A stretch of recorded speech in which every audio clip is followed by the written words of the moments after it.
Welcome to Tech Talk Weekly. I'm Bob from Creation Station. This is our weekly show where we come up with 2 or 3 interesting tech stories for you in the news, find a fun library fact for you, and send you on your way in about 15 to 20 minutes.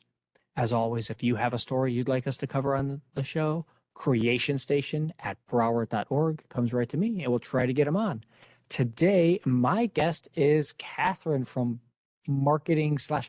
Tell us who you are, Catherine, because you're one of the people everybody knows, but they have no idea they know you.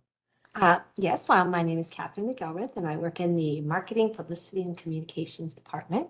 So we work on a number of products like the website, we do the customer newsletter, we work on the UCL magazine, so just a little bit of everything. And what I mostly do is write content and proofread and edit. That's sort of my role here.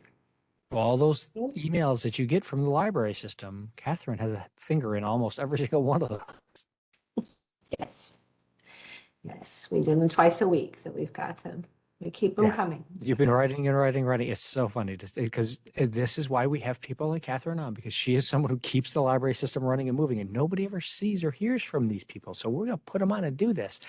And we've got some fun stories to talk about today because there's some crazy stuff out there. So how long can you balance on one foot, Catherine? Actually, I tried it and I'm good for about 6, 7, 8, 9, 10 seconds. So I think, Good. So that is an excellent thing. So there's a new study out where, as you can see from the headline here, how long can you balance on one leg? And if you can do it for 10 seconds or more, that's going to give you a good indication, apparently, of how much longer you have to live. And it turns out that if you cannot balance on one foot, just standing, hold yourself up on one foot for at least 10 seconds, your chance of dying within the next 10 years is double. Now, see, one thing I don't think they factored in is what you would be wearing what kind of footwear you would be wearing when you try this. See, I tried it with 2 different ones and got 2 very different results. So they need to specify. Oh, good. I never thought about trying that. I've always just done it barefoot. So tell me, what did you wear? The high heel, only about 5 to 6 seconds. A flat, 10 seconds. Okay, good. So if you're in flats, yes, you're going to be fine. Now, maybe the high heels are the thing that causes you to die early. I was going to say, perhaps so. Falls, twisted ankles, a lot could happen. Yeah, that's a bad thing. Let's do away with the high heels and just stay with the flats, and we'll be all safe there. But it's serious. This is one of those health stories that's really about making sure that you're healthy. You're able to move around, simple flexibility stuff. And for anyone who is 70 years or older, it turns out to be it's a really great indicator, is what they're saying here. And they said a majority of people at 70 or younger can do this at 10 seconds. And for those over, if you can make the 10 seconds or better, then you're above your average for your peers at this rate. Yes. Now, it was interesting because I was reading through that article and they seem to have a pretty limited test subject. It was only like 1,700 people in Brazil. Yeah. So, and I was kind of thinking too, I mean, it would be kind of obvious. There's probably a lot of reasons that you couldn't balance for 10 seconds. Obesity, some things that, Yep. Yeah. And that's why this study is interesting, because just like you said, if you're obese, if you have other movement issues, those are all things that are going to cause you to. Right. No. Yeah, like neuropathy, there's all different things. And I'm kind of tying it into a library. I think at Main Library, we have the neuroplasticity exercises, like the aegis raise and we've got that balance. chair yoga at several other branches now. Yeah. So there's even online. Yeah, we even have classes online. So that's a great way that you can kind of practice that for free and kind of work on those balance issues. Yeah, I've been doing a bit of yoga to try and keep my flexibility up and running and doing it. Yeah, I tried the chair yoga. All my stuff. When we were kind of in I haven't done the chair yoga stuff. I just do it at home in front of the TV and kind of balance. Maybe it's that whole, I'm not sure I'm doing it right, so I don't want people to watch me. I don't know. I get you. I have one tip. Don't do it on a chair with wheels. man, that would cut your life expectancy in half probably right Yes. there. Man, especially in the stairs. Oh, goodness. I Mhm. can't imagine. The yoga place we use here at Main Library is right in front of the stairs. I can't imagine being on there. That would be craziness. But the other thing to help you with health today, another story this week. This one just came out yesterday. The American Heart Association. So this was another huge study. And one of the, as you mentioned earlier, Catherine, is like, how do you do these studies? Both of these two studies are things that have taken place for a 20-year plus study to Mhm. make sure that they're getting long-term results. Okay. And so they've put together their Life Essential 8 is what they're calling it, of the things you have to do to prolong your health, to make sure of how you're doing. All the standard stuff that we always talk about, don't be smoking, eat your fruits and vegetables, watch your blood sugar, watch your weights, all the things. But the one that popped out was sleep. And this is the first time they've added sleep to this, saying you need to have 7 to 9 hours of sleep a night, with kids needing even more on average. Like the average high school student needs 9 hours of sleep or more is what they should be getting. And they're saying 20% of them get less than 5 hours. Oh, I'm sure. I think that a lot of that for the high school students is they start school really early. And I know there's been a few different movements that have that school kind of coincide with the workday, with the students kind of doing 9 to 5 instead of a 7:30 to 2:30. And I think that it's really good that they're publicizing this because for a while it was kind of glamorous to stay busy or, oh, I've been up all night working and burning the midnight oil and kind of focusing on the You're importance crazy. of sleep. Those are crazy people. Those are crazy Yeah, they people. are. But I'm on the see, and then I get trapped. I was on the competitive edge because I use my watch to track my sleep, and I was like, I Mhm. slept for 9 hours and 45 minutes. I wonder if I can get to 10 hours. There you go. Push yourself. Do your personal best. Stay in bed longer. Yes, try and Yeah, do it's the good for thing. you. It's good Yeah, for you. And also, like, too, I think they even came up with a slogan for the sleep, yeah, like 7 to 9 is fine. So I kind of yeah. applaud it from a marketing standpoint. It came up with Oh, those good, good, that good, good. I'm choice. glad. See, marketing, you like it? Yeah. Excellent, excellent, excellent. And as always, we're going to have these links for you in the show notes so you can read these studies yourself and find out exactly where they come up with all of these ideas. But it's one of the ideas for getting the more sleep is, besides just rest, but it allows your body to heal and repair itself. And it actually, they have proven now that it does make a stronger immune system for you. It does give you better reflexes, which I thought was interesting. I knew Yeah. if you were tired, it was the same as consuming alcohol, where it would affect your reflexes. But Yeah, with the even, driving. Yeah. yeah, but even Yeah. afterwards, not taking Hmm. things like that into account, just if you get the rest, your eye-hand coordination is just better when you've had the 7 to 9 hours of sleep, no matter what time of day. It's not like when you first wake up in the morning. It's even at night before you're going to bed, you get that same benefit to your reflexes and everything like that. So I was like, Oh, yeah. I was like, they did some really detailed stuff on these sorts of things and building in these studies of figuring out where and how are these things starting, and whether it's diet or whether it turns out it's just pure lack of sleep. yeah, it's just a very basic. That's We all interesting need too, to do it. because, yeah, but kind of looking at, I know one of the studies that you were talking about was from a sports medicine like that research. And so that's kind of interesting that things like that, the reflexes, things that could be used in real life sort of circumstances, either for like workplace safety. I mean, Yeah. maybe they're going to start, you know, they would test people for alcohol if they were going to be driving a truck. Would they be testing people to see how much sleep they got? Would sleep deprivation become something that's like, against the law? Driving while sleep deprived? Well, there is Kind of that. I mean, scary. there are laws out there for truck drivers. You're not allowed to You are, drive for more than X amount of hours a day. mhm. Yeah.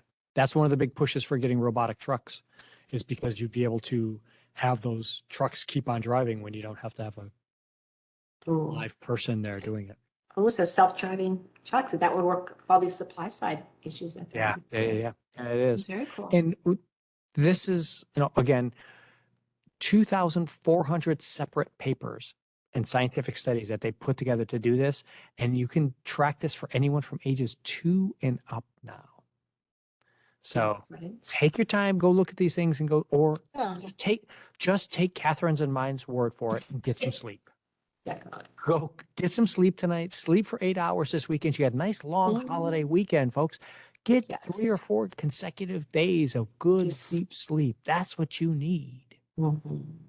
Yes. You've got 4 other articles that we're going to try and cram through here in the last part of the show, which I know is way over what we normally would do in a show. But these are all amazingly 4 articles that came out this week that are all about previous episodes we did. Not that they wrote about our show, but stories that we covered. So I wanted to try and hit on these because they were all weird little things. One, we talked about this earlier this year, that there was a rocket that crash landed into the moon. They thought that it was a SpaceX launch. It turns out, no, it wasn't. They proved that it wasn't. So they said, oh, it's a Chinese launch. Chinese government saying, no, that's not our stuff. So they still have not quite figured out which rocket actually smashed into the moon. But on June 24th, and they just released these pictures now, there's a new crater on the moon right here. And what's different about it, and you'll see from all the other craters around there, there's the simple, like the little dots, like we all think about with a crater, the little divots in the ground. This has got a double crater, which means 2 pieces hit. So I was like, cool. So did you understand what that meant, Catherine? No. So if you've got rockets, no, it's one rocket, but it had to have split up either it's split apart and it was 2 separate pieces that hit, or the more likely thing, and they bring this up in the article, is 2 ends hit at different times, which means there was a weight in both ends of the rocket. Yeah, I was just surprised there was that much space junk floating around. I had no idea there were. It's a craziness of how much space junk is up there now. I agree. But so that gives them some new things to look at to try and figure out what kind of rocket this was that smashed into there. Whose debris is this? Because most rockets only have weight at one end where the engines are. They don't have weight at both ends because the other end is usually full of fuel and it gets all consumed by the time it would get to something like this. So new pieces to the puzzle that came out for this that everybody's going to be looking at. It's going to be really interesting. Yeah, so I guess they would kind of like, the question would be whether it came from someplace other than Earth or whether it's some kind of a different rocket. There's 99.999 it came from Earth. It's just which government launched it and who's not admitting to it is the idea now. Then we've got our 5G interference. And if you remember our show talking about 5G cell phone stuff, that was late last fall, where we were talking about why you don't even have 5G here in Fort Lauderdale as an example because of how the antennas work and the FAA and airplanes landing. And it was a really complicated story. Now SpaceX is trying to say, oh, our space satellite internet is not going to be workable if you continue building your 5G stuff. No, Elon Musk's got a lot of stuff going. It's kind of, he's underground. And that's kind of, he's sort of wanting to control all of the phone. No, I'm kind of like, if you didn't plan before you started launching 20,000 satellites, if your company didn't plan that it was going to get interference from this new thing that everybody on the planet has known is coming, because everybody's talked about 5G for the last decade. See how that's the fault of they're putting they're 5G research and out. development. Yeah, that's your own company having some issues there with that.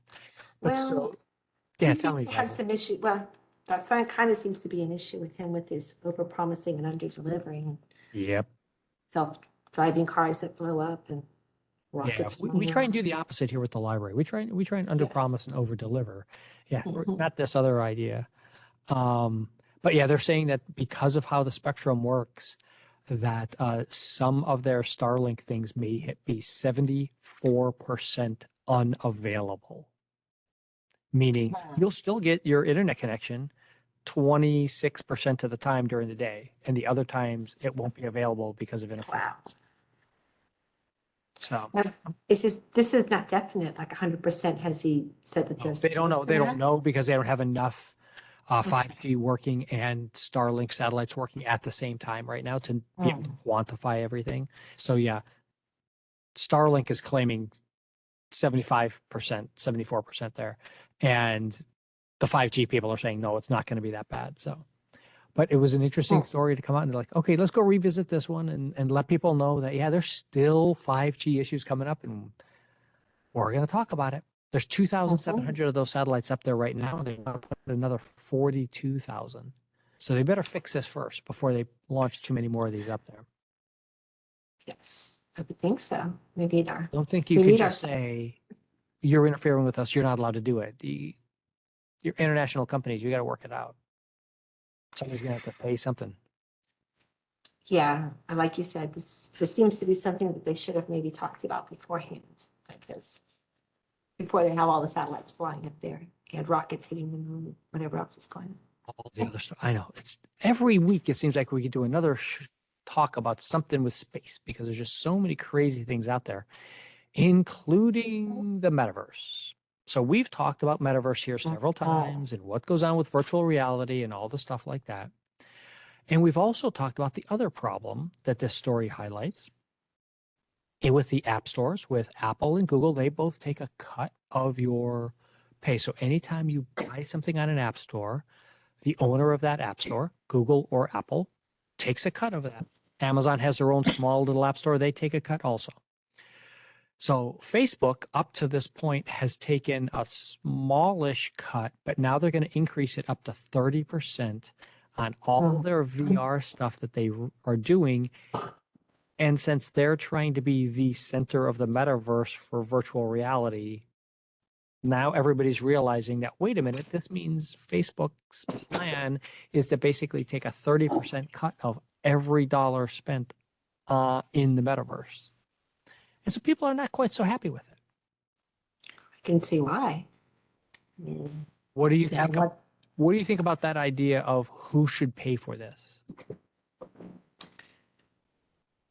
well, I think that always kind of goes to, the powers that be, or the sort of the landlord kind of thing. You've got the same sort of situation, people renting a chair at a beauty parlor or at a flea market renting a booth. So there is that question, and it's kind of difficult for I guess, the game development people, those companies, because do they have another option? I mean, if they don't go in the metaverse and pay this fee, is that going to be a huge loss of revenue? So it's kind of a monopoly sort of situation, kind of way to look at it. I think that's a bit high. 30%. Well, in Europe, Apple's been sued and is under regulations now where they're not allowed. They're going to have to open up their store so that allow people to load things on without using their app store fees. Well, yeah, because then I guess that's the same thing as the internet. Is that public utility, or is it Yep. private internet? Yeah. We're looking at that as well. Yeah, the internet, if this pandemic has not shown everybody how critical it is important to have internet working for everyone and all the digital divide stuff libraries have done to try and help give everybody access when they were at home and they didn't have access. Yeah.